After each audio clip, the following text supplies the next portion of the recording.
Teach Me Tonight. In 1941, the Embassy Music Corporation printed Tips on Popular Singing by Frank Sinatra. It's a short text, little more than a pamphlet really, by the singer and his coach, John Quinlan. Everyone can sing a little, the manual insists, assuring its reader that the popular vocalist who has had voice training beyond a few simple exercises is the exception, rather than the rule. Sinatra had just broken Bing Crosby's 6-time streak as the downbeat vocalist of the year, and Billboard had also bestowed him with a similar title. He was the solo vocalist of Tommy Dorsey's orchestra, the top band in the nation, and his I'll Never Smile Again had held at #1 through the previous summer and fall. I'll never smile again until I smile at you. He was 26, and he did not read one note of music.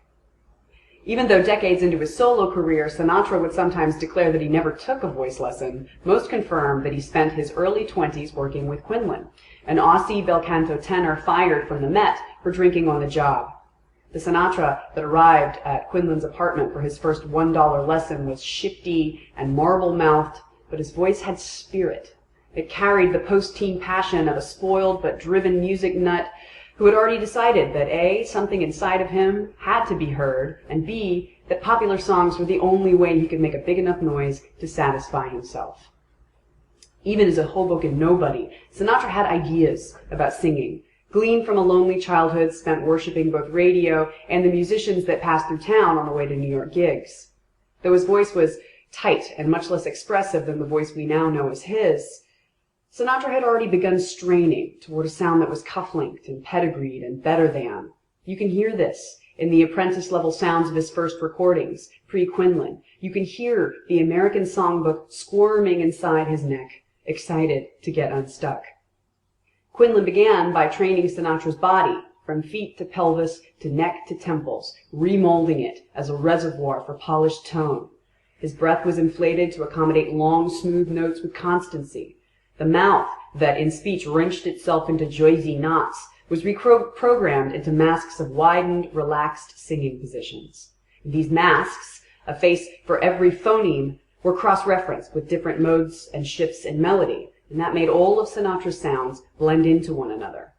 By 1941, 5 years after his first Quinlan lesson, the Sinatra sound figure-skated out of the nation's radios. A presence you knew to be his at first note, a flood of lacquered sound.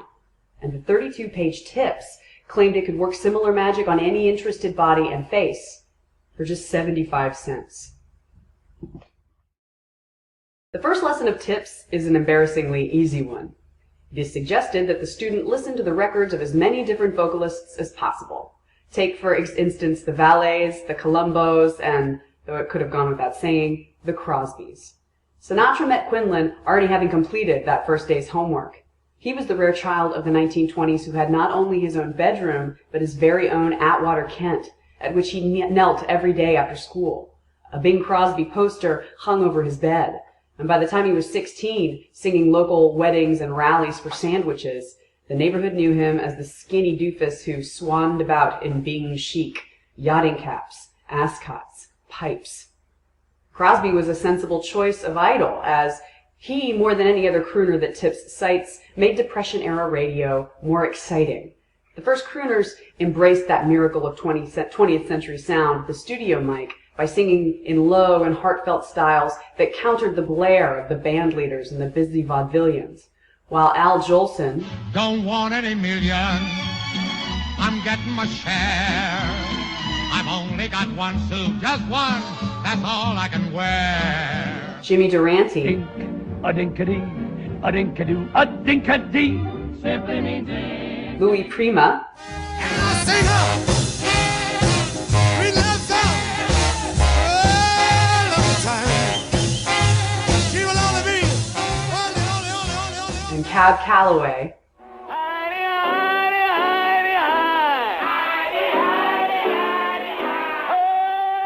All shouted to fill noisy halls.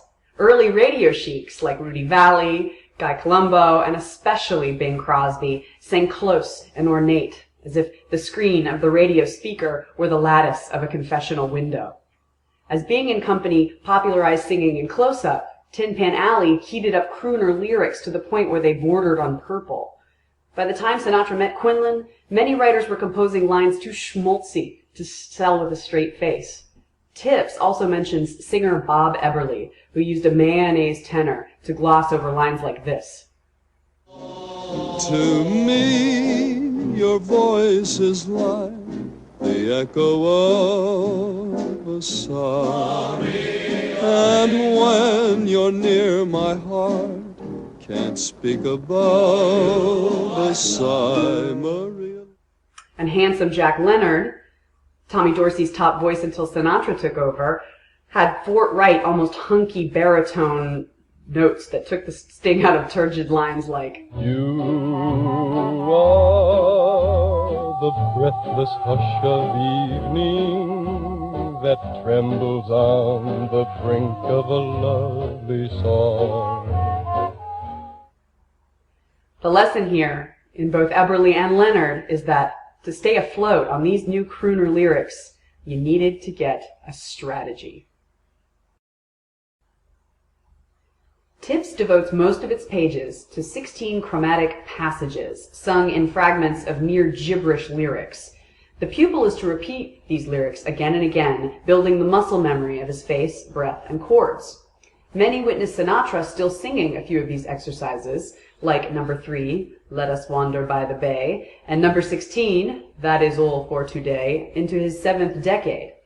Some passages are weirdly food-obsessed, like exercise 7, Eat Your Beans and Barley Too, and 10, Give That Boy Some Bread. But other lines smack of the same heat that wafted from Sinatra's boyhood radio. Exercise 14, for example, sounds like it could be from a pre-war ballad. The night is long, and you're so far away. Hey. And that's sung in scales to the tune of a chiming clock. In order to sing exercise 14 properly, not the way I just did it, Tips coaches the singer down to each twitch. In order to make both a beautiful noise and sell the sentiment of the line, he must use his vowels as ballast. Tips says, begin with just a little mouth opening on the word the, and then open wider on night. And then the word is calls for a small opening with the upper and lower teeth barely touching each other. Open again on long, and then after taking a deep breath, sing the word and with only a slight mouth opening, and hold this position until the end of the phrase.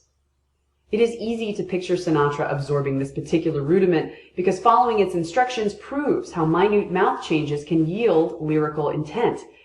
As the lips expand and contract, they create an audible passion. Try it. Try speaking, the night is long and you're so far away, the Tips way, yourself, making sure to change your mouth shape as per the above instructions. And you'll see how the long-sung vowels of night and long showcase the evening and its endlessness. And you'll feel how the tighter mouth gives the last 6 words a receding clench, as if the distance between the singer and the sung to are too painful to articulate with a fully open throat.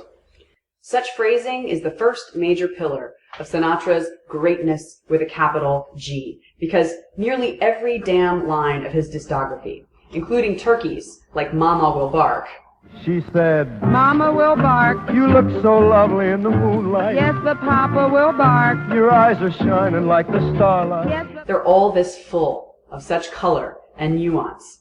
His take on a song is always a joyride of shape and dynamics, caressing the sound at every turn, cranking out perfect wavelengths of covered tone. Half the thrill of listening to him is in the surprise of the next wide or narrow or throaty or puckered syllable, and how it mirrors the flow of each song's special story. Sinatra sang these action-packed syllables with the attention of a good pupil for 50 years. He used the ballast that Tips gave him to outlive nearly all his producers and his collaborators, making the Tips sounds past the birth of rock and roll and the death of disco and the discovery of grunge.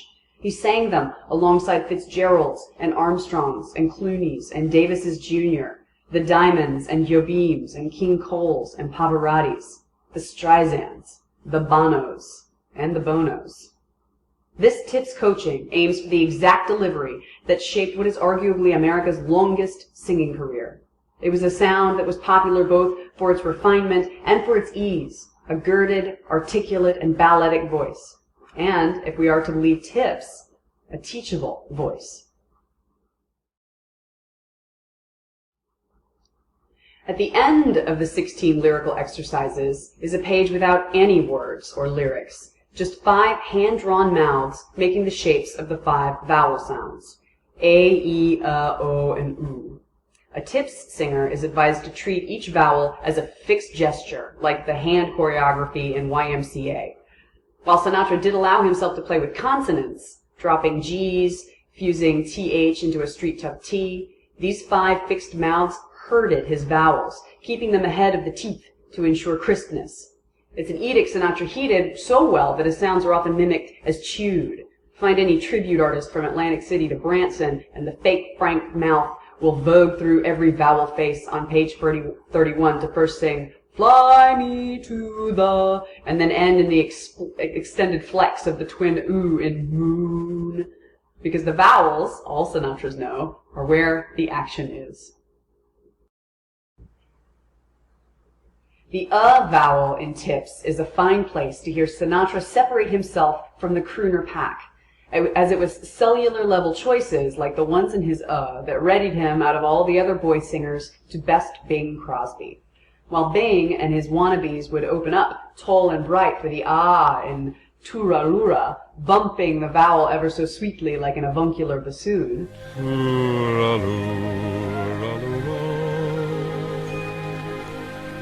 Sinatra sang the in All the Way with a kind of bump that no one should ever associate with her uncle.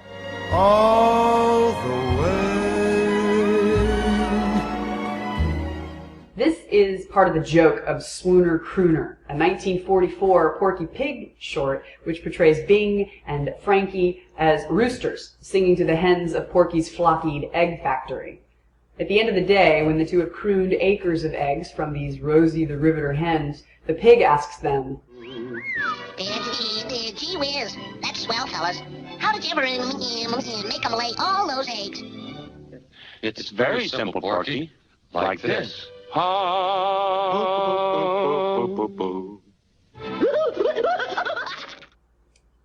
Frankie's in this clip is the of Tips. Nervy, romantic, almost pelvic. A fresh way to get a chick to lay an egg. You can hear the voice actor who plays the Frankie rooster follow the Tips advice to not spread from ear to ear and to pay strict attention to the jaw, which helps drop the tone to both the basement of the mouth and the sweet spot of the chest. Puffed up, stomach in, he might have even leaned away from the mic to douse the in thick Sinatra power. Just as Bing's intimate croon awakened something in young Sinatra, that tiny change from to was punk enough to make post-war listeners, flush with cash and hormones, take notice. So when Sinatra made the final word of his all or nothing at all lofted F, or nothing at all, female listeners, too young for nylons, heard its new power, as glossy as the curl Sinatra brill-creamed into his forehead, and they heeded it. They ran to Dorsey orchestra gigs, shouting through the instrumental numbers for more songs with that revolutionary Frankie feel. And after absorbing that the audience released a sigh so big that the draft board briefly classified Sinatra's body 2A, as his singing was necessary to the national health, safety, and self-interest. That long, deep sigh that they made was not an of relief. It was something else entirely. A Tips-taught breather inhales as he normally would, but on his exhales he yields his natural breath to the melody, holding out to please the phrasing of the song. This requires major inhale power, which Sinatra earned after dozens and dozens of hours of eat your beans and barley too. Tips coaches its pupils further, stressing that exhales can be jarring, and when they must happen, they should never produce any audible air. In short, nowhere in a popular performance should there be breath that is not pulling melody behind it. This is probably why it is so rare to hear Sinatra breathe on tape. Breath, he once said, could moiter a record. A microphone coquette, he'd swing the hinges of his elbow and neck in opposite directions, pushing the handheld mic close for and did it, and then shunning it in the inhale, and then reeling it back only just in time for My Way. When he stood behind a mic, he asked that its stand be black to fade in with his suit. To further guarantee he could outlast the long phrases, he swam. Some even say he sang underwater. He took long walks. He played vigorous golf, and he borrowed Tommy Dorsey's trombone trick of taking cheat swigs of air from the side of his mouth when nobody was looking. This absent breath was one of Sinatra's careful gifts. It was a rule he lived by, like wearing jackets and ties in Jilly's pool room. Erasing the breath united the song, the mic, and the lungs into a unit, disassociating singing from everyday vocal work like speech. On 1955's Songs for Young Lovers, the engineer has trapped only a handful of air across all 8 buoyant tracks. In A Foggy Day or I Get a Kick Out of You, he just leaves where there should be breathing, a disappearing act. And then, after the inhale, he returns to the song, grabs the listener by the wrist, and tightens his grip. A trapeze artist fresh from the bar. So, how might a principled breather like Sinatra take Jennifer Holliday's center stage lungs in I Am Telling You I Am Not Going, a song whose emotional stakes are 8 miles higher than any in Young Lovers, and one whose title takes an entire breath, just to say. At the 1982 Tonys, Holliday's breath is more a part of the show than anything. She's mic'd in the wings, in the floor, in her hair, and she can't escape her breath, as her character, Effie White, tries to sing her way back into her career and into the arms of the man who has left her. Between each note of the song, she corrals air and presses it from her body in squalling buckets full. Her pantsuit bunches as she braces the stage floor. Her makeup beads and her jaw hinges like a cash register from all the work of this breathing. The audience watches it wring her into knots. As her fists punch more and more air into her mouth, she releases breath in sputters, chirps, and some of the most forceful notes ever associated with Broadway. They are dirty notes, sometimes flat or adenoidal, but when phrased with these desperate, hulking breaths, they are strangely musical. The house first goes apeshit for a 10-second belt with no break for breath, and then they lose their minds because she breathes. 266 seconds into the song, between the lyric, "You're gonna love," and the lyric, the last word, "me," she devotes a suspended half-second not just to inhaling, but to stuffing 6,000 cc's of air down into herself in an uncorked suck.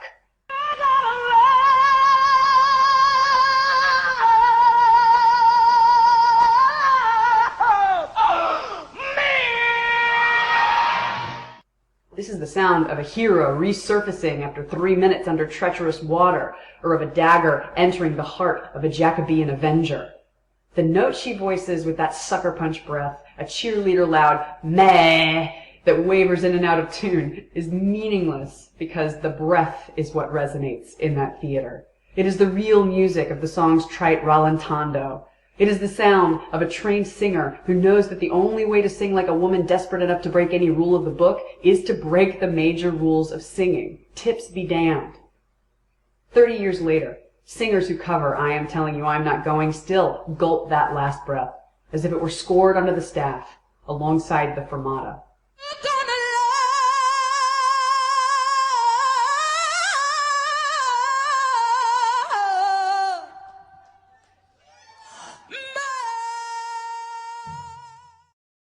1957 was a banner year for the vowel that Tips spells A-Y-E and rhymes with way.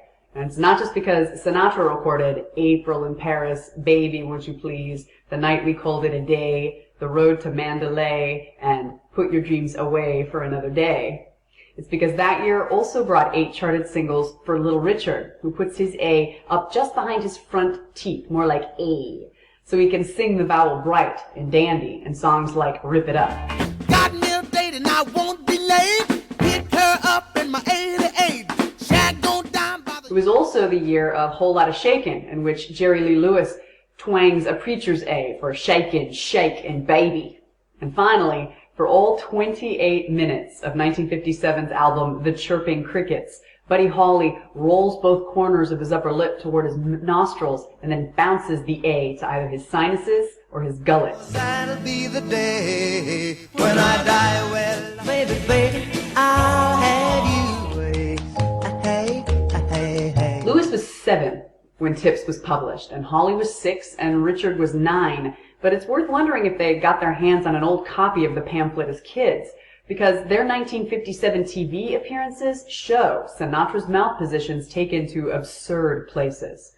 On the Steve Allen Show, Louis mugs through 2 entire songs, maintaining the fixed faces of Tips even when he isn't singing. As he vamps on the keys, Louis stares into the camera like a blow-up doll in a curly wig, his teeth bared into the A mouth and his eyes wide. Come on over, baby. We got chicken in the barn. Woo, honey. Come on over. We got a bull by the horn. Oh, bacon now. Whole lot of shaking going on. Of course, a mouth that locked can't enunciate, so the lyrics barely make it out of his frozen jaw. The line, well, we've got the bull by the horns, ends up sounding more like, well, we got a bull by the horn. Buddy Holly's mouth is smaller, a rectangle with rounded corners like a 17-inch Westinghouse TV set. In a December 1957 episode of the Arthur Murray Dance Party, he takes exaggerated pains to sing Pretty, pretty, pretty, pretty Peggy Sue, uh-oh, Peggy, as an animatronic run of all 5 of the Tips shapes.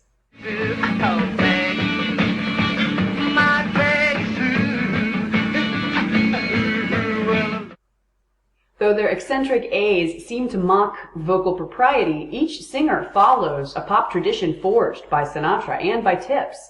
In The Chirping Crickets and High School Confidential and Here's Little Richard, each vocalist recorded and promoted his own showcase vowels to the populace. The voices of early rock, Elvis included, all gave the vowels of their lyrics an immutable stamp, and this is exactly what Sinatra did in the 40s and 50s. With vowels that turned the crooners into balladeers. For a decade and a half, the of all pop music was Sinatra's and the A was his too. Billboard and Downbeat sanctified the velvety top roundness of his A and the very slight E he pins to any A on a line break. And did it my way. These were vowels, the Embassy Music Corporation said, righteous enough to be publishable. So, perhaps when we hear Louis, Holly, or Richard sing the motley A's of 1957, we hear the young singers' bids to own a vowel, like real estate, to have a cartoon mouth drawn in their honor, to control the A, probably just for a few years, as there are few mouths which popular music does not outgrow. Tips insists that a popular singer's throat be swaddled and monitored like a NICU baby. Quit practicing whenever the throat feels stretched, it says, and treat even the slightest tickle with hot water, lemon, and doctors.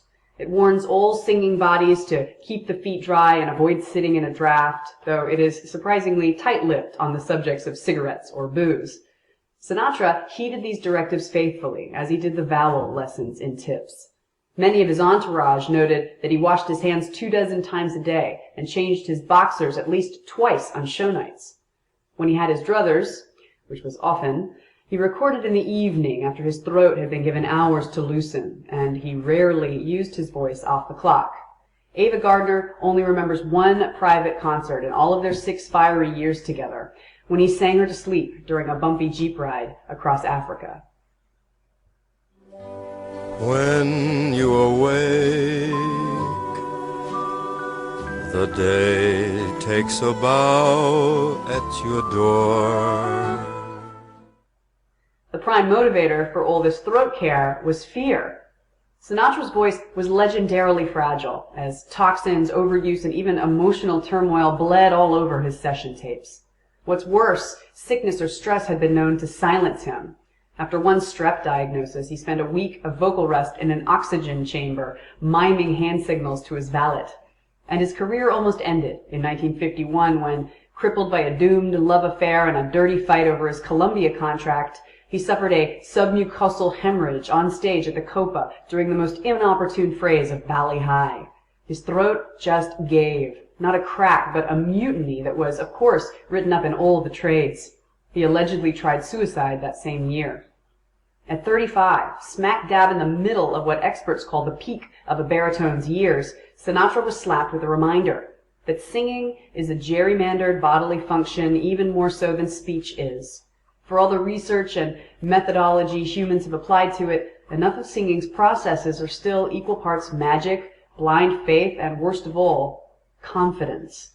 Sinatra's voice, which Gay Talese called an uninsurable jewel, was also an unlocatable entity that could be trained but not trapped.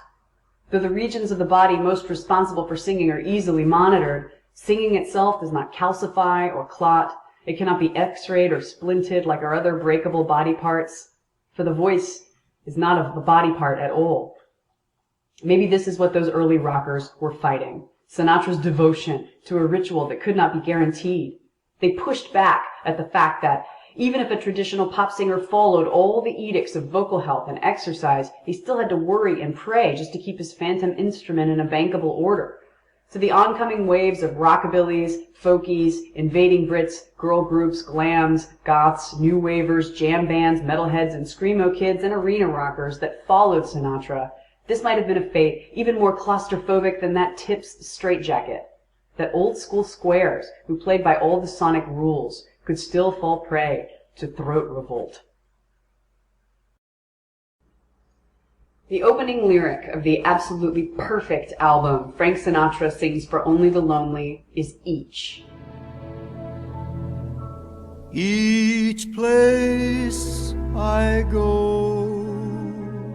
Sinatra sings this first word, each, not with a say cheese-y grin, but with his lips puckered and a yawning soft palate. And this makes an unusually resonant bowl under the roof of his mouth, and it gives each, lonely, and weep on the album a jazzy, bell-tone sound with a dark blue center.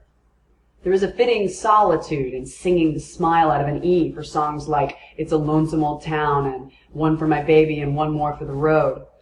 Writer Murray Kempton said that Sinatra's voice breathes the loneliness of the heart, and this is what we hear in the E's of Only the Lonely. They echo in Sinatra's mouth as if they sit in cavernous rooms, alone with their blue thoughts. Paired with Nelson Riddle's lush arrangements, the album is by far Sinatra's most intense and artful moment, a wizened treatise on adult longing without a vocal seam in sight. As listeners, we can revel in how a dead sad sound offers songs that can jazz us, or in how, as Kempton puts it, Sinatra's singing made us glad to be unhappy. The only lonelier E than Only the Lonely's E's belongs to Jimmie Rodgers, the singing brakeman, who often said that his tips on popular singing came from boxcar tramps and his fellow railroad workers. From 1927 until his death in 1933, Rodgers recorded not one, but 13 songs called Blue Yodel, all of them covering low-down moments from a solitary life.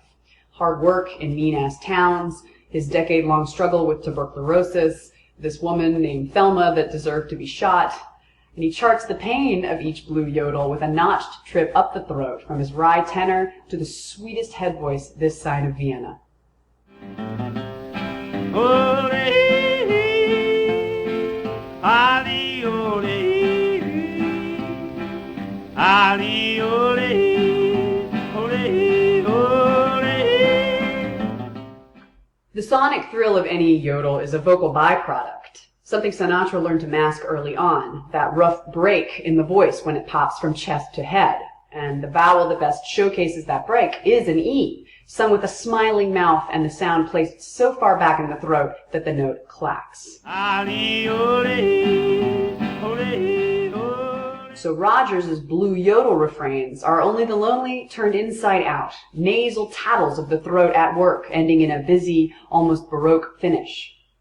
And just as the sounds are divergent, so are the colors of their two lonelinesses. Sure, both riff on the bummer of 21st century solitude, that's 20th century solitude, but the details of each are as distant as a Hopper painting is from a Grant Wood, and their vowels are the medium for this. Up in his yodel, Rodgers amplifies the pain of failing health and life on the dole from jumping from the collective human speaking range in the chest to the E hurt in his solitary, worried mind. Thus, the yodel break is the hurdle a man must audibly jump in order to tell us a personal truth. A Rogers blue yodel yields a skint and walloped E, the E of a poor man who will be dead before his 36th birthday. Sinatra's weary pain, on the other hand, is a Beau Brummel pain. It has health insurance. Though through learned technique, he has squeezed the emotion of the vowel into a sparkling solitaire. This, then, is the loneliness of a mid-century man in his prime, 40-something, the world by the short hairs, but still feeling somehow empty in his Jack Taylor suit. His jazzy E's tell us that no matter how low he gets, he'll still sleep in his warm bed tonight, and then he'll wake up and just get on with living, for as long as living may take. It's a more complicated kind of lonely, and with each E, it brings a darker and more luxurious hurt. Be careful what you wish for, Joe, Sinatra's E's warn, and then he tips us a 50 and walks out into the street. Because here's the thing about E's and A's and Oo's, they are the atoms of song, the closest the human voice gets to the bell of a trumpet or the hole in a guitar. And if the voice that shapes them is striking enough, naked vowel lines can outrun any pop lyric. Deep vowels work harder than punnery or illusion or throbbing adjectives. They don't require the brain power of Gershwins or Liebers or even Smokies. Smokey Robinson, the titan of the way you do the things you do, and Tears of a Clown learned this firsthand in 1964 when an ooh fell out of his mouth and he knew to get the hell out of its way. He says he was on stage with the Miracles, vamping mid-medley, when a particular ooh melody line popped into his head quite by accident. Sung sky-high and feathery in a sol-fa-mi interval, the ooh was more of a hook. It was an anchor. It chained Smokey to a persona he hadn't even written yet, a lover begging ooh for forgiveness and getting turned on as he grovels. Later, he scripted that ooh into the chorus of a Billboard Top 20 hit, whose verses, though still in national airplay today, most listeners could not pair it back to you, because the ooh line of ooh baby baby is all they need to remember.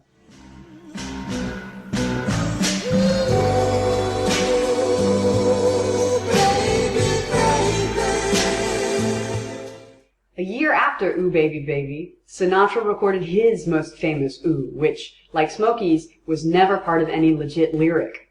He is said to have hated this song in question, a limpid ballad with trite end rhymes about a one-night stand made good. When he blew through the recording of the song in just 2 studio takes, he added a somewhat snide dooby-dooby-doo to the fade-out.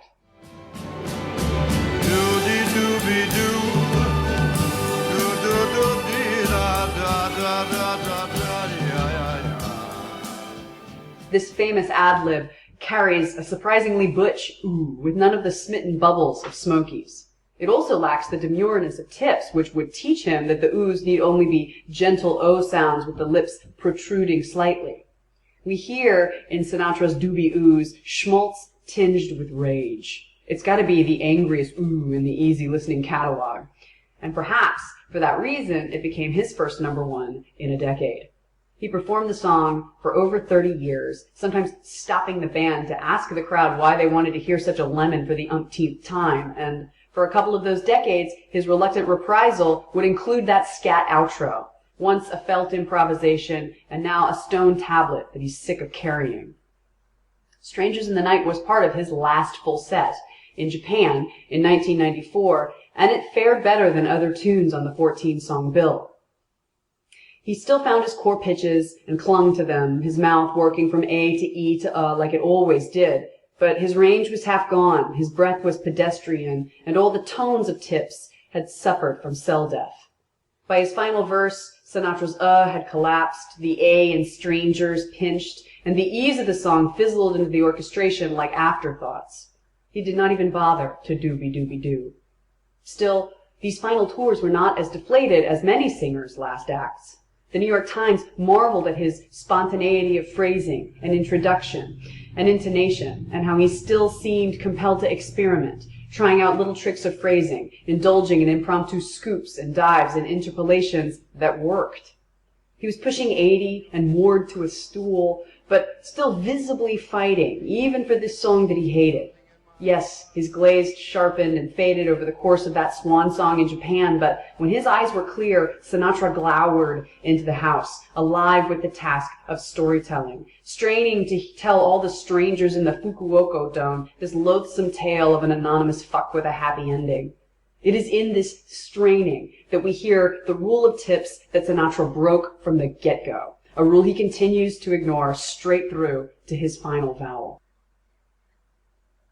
After haughtily declaring at the end of the manual that the reader will undoubtedly notice the marked improvement in his voice, Tips ends its lessons by daring the reader to pick any song of medium range and to sing it. If the student has followed the instructions, it says, the voice now knows what to do. Just open wide and sing in a natural way without straining. But straining is the one thing Sinatra did without fail from John Quinlan on. Along with those iconic vowels and disappearing breaths, we always hear Sinatra straining, not in his throat, but to prove himself worthy of popular song. We heard him in his 20s, newlywed and dewy, straining to summon the burdensome sorrow of Softly As I Leave You. Softly, I will leave you softly, for my heart would break. And we heard him again, past 40, having sung Softly As I Leave You so many times that he strained to remember soft exits and what they were like 3 wives ago. And we heard him in between youth and middle age singing his rudiments, drinking hot tea and checking the windows for drafts, straining to prove that no matter the song Columbia threw at him, he would dig right into its organs. Astoundingly, nowhere in Tips is there any mention of understanding the songs that you sing.